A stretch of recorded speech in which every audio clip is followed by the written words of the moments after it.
you got this eye thing going on with the eyebrows and then the hair coming down and then this calm demeanor. Um, I assume it's easy for people to be drawn into you. Does that sound fair? It happens, yeah. This is not an interview. There is no format. This is simply a conversation about life. Well, you know what I'm like noticing about you. You have this now don't take it the wrong way. Don't take it the wrong way. It's like it's a very you have a very intriguing demeanor and a look about you. In a way, it's almost um I'll use the word powerful, but I want to also say unsettling in a way too. Like it's like there's like a subtle um intensity to you. Has anyone ever said this before? Yes. I don't know what it is, but it's something with my eyes, and it's something that I don't know what to do about it. Just when I have my eyes open the way I normally open them, like this, and to me it feels normal, and people feel offended sometimes, even Yeah, offended. Yeah. it's like I think you could probably start a cult if you wanted to. Like I think I see it because you got the hair and everything. Like and it definitely yeah. There's definitely something there, and I noticed this when I met you the first time. Um, in the calmness, I think there's also like a calmness where it's in a way you kind of like set the tone of like the level of things. I don't see you getting like overly excited. Do you yell at any time? Do you ever get mad and yell? That's a very good question. I do, but it's Mm-hmm, more internally. mm-hmm. I don't know. Have you ever heard of the concept of the lion and the unicorn? The line? No, no. What's this? No. It's a book that has been written by Mark Waller about two different personality types, which is either the lion or the unicorn. Okay. And the lion personality type is more aggressive, outspoken, very emotional. And the unicorn personality is more, resolving things internally, passive aggressive, more Mm, quiet, mm, good problem solvers. They can also have big outbreaks, but it takes a long time mm, to make them reach that point. mm, And when I read the book, it took me months to figure out what I am. mm. And I guess I'm a unicorn. It's this what you're referring to. I Yeah. think that's just part of me. Okay. So, and with you being this, do you consider yourself like a nomad person? Like, what you clearly have this moving around lifestyle. What's up with that? How is this? Have you been all your life, or I always wanted to. When I was a teenager, I begged my parents to allow me to go to the States for an au pair year or, just go out and explore. Even when I was a small child, like 7 years old, I went on my vacation without my parents. Mhm, And that's what I enjoyed most, just being around, doing my thing, not having to listen to too many other people telling me things. mhm, And somehow that stopped when my parents told me that I can't go, mhm, and I just had to stay at home until I was old enough to move out.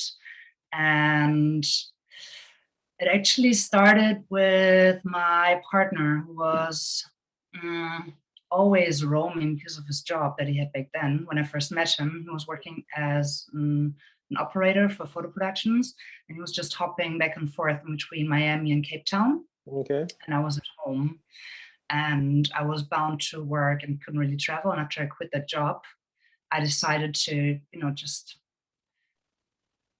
roam and see how that's going for me. mhm, And that was like 7 years ago. And I kind of got hooked on traveling and, seeing all the places that I was always dreaming of since I was a kid. And right now I reached a stage where I'm trying to get tired of traveling. And I'm not reaching it yet. So a part of me would like to settle down more and be more in one place. And another part is way too curious and wants to explore and see and be out here. So I'm not sure if I will ever end this nomadic life that I started. It almost feels like a trap now, because whenever I think of going back to that more decent, settled lifestyle, it's also it feels quite tight, that container of really being in one place all the time. So of course we all know that people want what they can't have, right? So I can imagine with you having you travel around, obviously you meet lots of people, and you got this eye thing going on with the eyebrows and then the hair coming down and then this calm demeanor. I assume it's easy for people to be drawn into you. Does that sound fair? Like it happens, yeah. You be all humble or whatever about it if you want. And I can imagine you're probably encountering a lot of people that don't want to see you leave. I mean, I feel like I have different homes all around the world where I can just go and just be at home because I connected so deeply with people there. And it's like that nest that I've built. Please don't die. I try not to kill myself. Not yet. I'm sorry. What'd you say? I'm sorry. I misunderstood you or misheard you. I mean, I have these places around the world where I can drop in any time and just be at home, and people then are very dear to me, and that they're just very close to. I'd just be very close to them, and I personally really enjoy coming to places where I've never been before and where no one knows my name. That's part of the nomadic life that I'm living. It's the deep yearning of being anonymous, because very shortly it happens that everyone knows my name in town, and I feel like Smurfette. And it's like, shit, how would this happen again? Because I'm actually looking for places where I can retreat and be by myself and just do my thing. And maybe it looks like, of course, it's an advantage to be blonde and blue-eyed in this world. Somehow people just tend to like it. But at the same time, it's a disadvantage because you don't get that quietness that you're looking for, at least me. I don't really need so many people around. Yeah, I'm sure, but I don't really think it's about like having blonde hair and blue eyes. It's about your actual face. It's like it's kind of the way you carry yourself in. Yeah, I don't think it has anything to do with like, I don't think it has anything to do with that, but it's like, yeah, if you have this vibe of, nothing is really settled, I could leave at any moment, like, you know what I mean? And I think there's like this impression of being very sure of yourself. I don't know if that's actually what it is, but it seems that way. You know what I mean? Like, just because it's like you have this very unfazed, I don't move too fast, I don't speak too loudly, I don't speak too lowly. You know what I mean? I don't really react to what other people are doing. It's just, you know what I mean? You're like this entity into, I'm hyping you up. Like, all right. But it's yeah, there's just definitely something there that like I noticed as soon as we started like talking again just now. I was like, yeah, man, You know, it's really strange. I mean, I can see like people not leaving you alone, like and people just wanting to be around you, I would think. And the fact that you want to not, you know, that you want to retreat is what is also a thing that would bring people closer to you. You know what I mean? Elusive, elusive. Yeah. I don't know.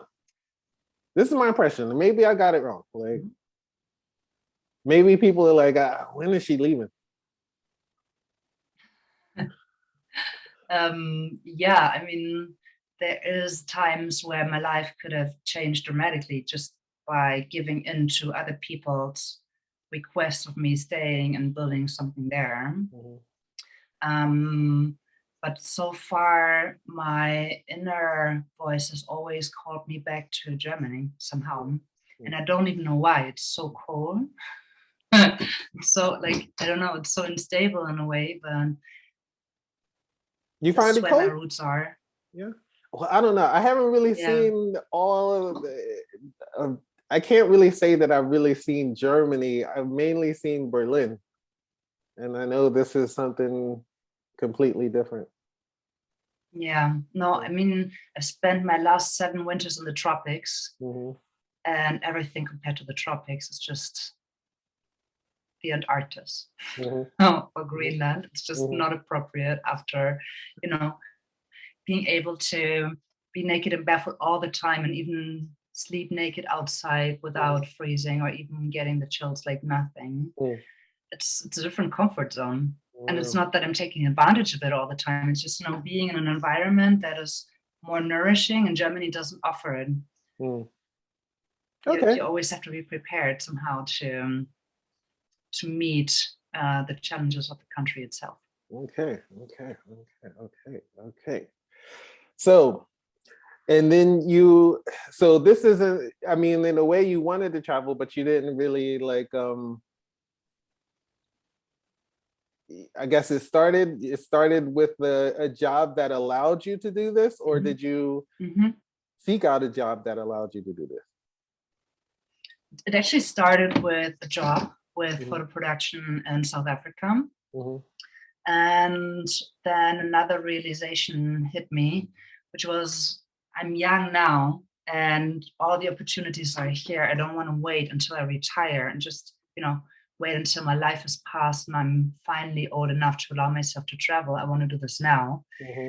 And this is what I'm doing because, I mean, I'm 36 and it feels like the best time to do this. And I'm meeting a lot of travelers that are like, even in their 60s and doing it now. And what I see a lot is a regret that they didn't allow this to happen sooner, that they waited until they got old.